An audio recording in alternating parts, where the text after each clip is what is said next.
Welcome back to the channel. Welcome back to another gig log. Today we're doing a backyard wedding. It is 75 degrees outside and muggy. I'm hoping that this isn't rain clouds because it would be nice to be able to set up everything right now. The ceremony site is down a couple hundred feet from where the reception area is. I'd rather not have to carry my stuff down there while I'm all dressed up in nice clothes. I'm just stopping at the shop right now. I gotta pick up a generator. I do have to run off of a generator, so I suggest if you guys don't own one, you should probably buy a really nice quiet generator. So I have so much footage that I haven't put together. I have a lot of gig logs that I haven't got to yet. One of them I'm probably not gonna put together now because I need to talk about a topic, and that topic is that no matter what your job title is, our job is to make sure that the wedding goes smoothly. I had an incident a couple weeks ago where I had introduced the bridal party. They came in and they went up to the head table and there weren't enough chairs up there. So I ran over to the staff. I was like, hey, we're short 4 chairs. I was like, is there any way that you can go and grab a few more chairs? So they start to run in the back, and then like 5 minutes later, I'm still trying to start toast and everything like that, and there's no chairs up there, that nobody brought up chairs. So I look back and all the staff is just standing there. They didn't move. The owner was now out and she's just standing there. And so I run over, I'm like, hey, can we get some chairs up there? They have no place to sit down. The owner just looked at me and she's like, that's not the count they gave me. And then she didn't move. And I couldn't believe this. I was like, just go grab some chairs and a table from the back and come out and let's get this day moving. So the bride walks down off the stage. She runs over to the staff and she's like, hey, we're short 4 chairs. So eventually at this point, and I have this all on video, I wish I could put this out there, but I'm not gonna throw this venue under the bus. So they finally go in the back and they pull out a table. And this is like 10-15 minutes of just trying to get a table out there. Like, they were just standing there. I could not believe this. In the video, when I looked back, it actually made me more mad because I see her go back into the kitchen and then she pulls all of her staff out front and then they're just standing there and waiting. Meanwhile, the photographer and I are like, well, there's only 2 of us at our table and there's a table there with 4 chairs. We're ready to break the table down and bring it up to the stage and let them sit down. That's not our job to do that. It's the venue's job to do that. But it didn't matter to us. We wanted to make sure that their day was special and that she didn't have to get stressed out on her day. Rule number 1 is don't stress out the bride and groom on their special day. Regardless of what the actual count was and what they told you, just go grab a friggin' table and bring it out. It's not the first time it's happened. No. This happens, and not all the time, but everybody's like, oh, well, this is what we're going off of. You have to be flexible. It's like photographers. Photographers love their timeline. I get it. They're there like earlier in the day, so the timeline makes sense to get people at the church or at the house or wherever they're going to do photos. But when you get to reception, you got to be a little bit like, they'll be like, oh, hey, it's 7:15 and we're supposed to be doing the first dance. I'm like, that's on your timeline. Dinner started at 7. So you want to pull the bride and groom from the head table because it's now 7:15? Like, I mean, I know dinner was supposed to start at 6:30, but everything's late. So, but they don't know how to like adapt. They're like, oh no, it's 7:15. We have to do the first dance right now. I'm like, she's got chicken in her mouth.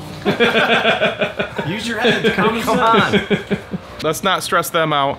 Let's allow them to relax. Like, hey, I'll check in with you in a couple minutes and we'll get things rolling for you. We don't have to be... 5-10 minutes isn't a big deal in a 7-hour span. Right. When you're off by 5 minutes or 10 minutes here or there, you know, like, I don't know. And here's the thing is that the guests have no clue what the schedule's supposed to be. So what timeline are we actually holding on to? As long as we start dinner properly, then there should be no issues. But that's the funny thing is that we're running behind at this particular venue and it was affecting their food. So I go run over because we're waiting for the rest of the head table to sit down and there's 4 people standing there and they don't know what to do. So I run over to the staff and the staff is mad that we're starting dinner late. Go grab a table, you're making it later.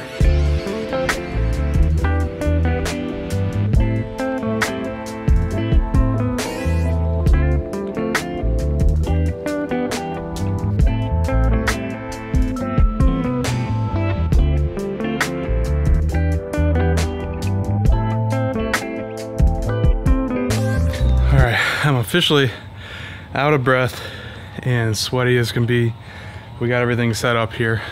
I get a lot of questions what this black box is sitting next to my DJ setup.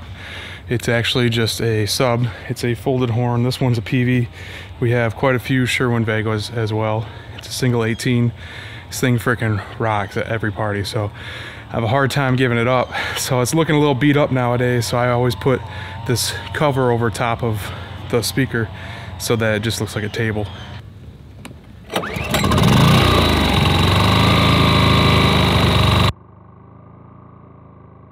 I put the generator just outside behind the DJ setup. I have the extra gas back there, just so I can, about partway through the night, I go out there and top off the tank just to be safe. Check 1 2, check check check, testing 1 2, check check check, testing 1 2. This is the greatest fan in the world. I think it's made by a company called Lasco, and it only draws about 1.5 amps or so, and it moves a lot of air, and it has plugs on the side. This thing is friggin' awesome. I use it all the time, even indoors. Whenever you're testing on a generator, make sure that you turn on all of the power that you'll be running throughout the night. I have the haze machine running, I have the fan running, I have the amp running, I have all of my turntables and everything. The only thing I don't have plugged in is my laptop.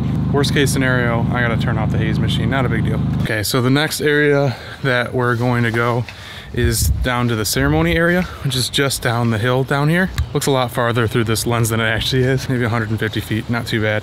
Everything I use is battery powered though, so it'll be an easy setup, maybe 5 minutes tops.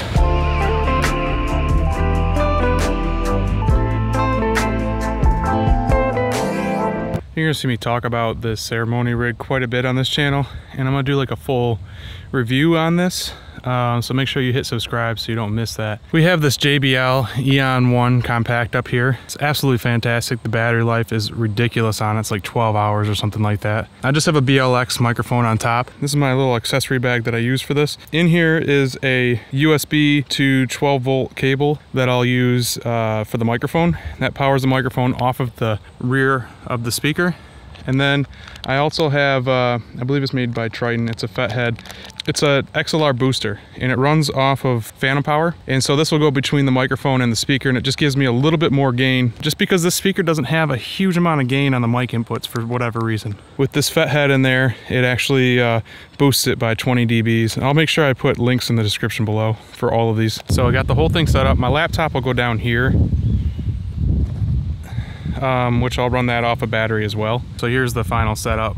You got the Triton audio up here that goes in between the mic cable and the speaker. Then you turn on phantom power here. I believe channel 1's the only one that allows phantom power, so I think you have to make sure you use channel 1. And now I have almost too much gain, so I gotta be careful on my volume control. The nice thing with this handheld though is that I can actually bring it down by 10 dB on the actual handheld. So if I feel like I'm distorting at any point at all, I'll just change that, but so far it works really well. The ceremony's not till 6, and I'm out of here by 11, so just a short 5-hour wedding, including ceremony. I like the shorter ones. I can really just play the best songs and load out. All right, we're on our way back right now. It's got all cleaned up. I'm not quite sure what they're gonna do about the parking situation. I know that they don't have much parking in front of their house, but there is a school across the street, so I'm gonna assume that that's where we're gonna have to park.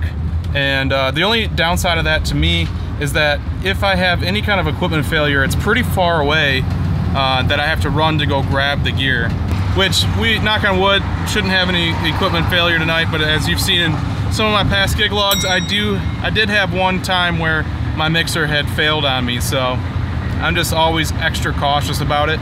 I'm not gonna start the music until we get closer to the ceremony. I just don't want to take the risk of it overheating because the sun is directly on my laptop. One of the things that I really like about this speaker is that if I want to, I can connect to it through Bluetooth and control the volume, so I can do my own test and control it with my phone, which is really nice. Marriage is a joyous occasion.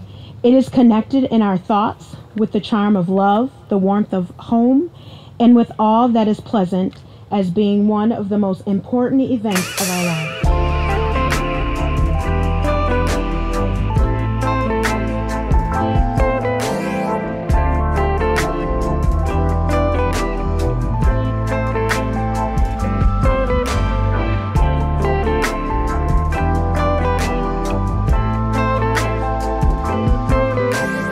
Today's gig went really well, despite a few issues that I had today.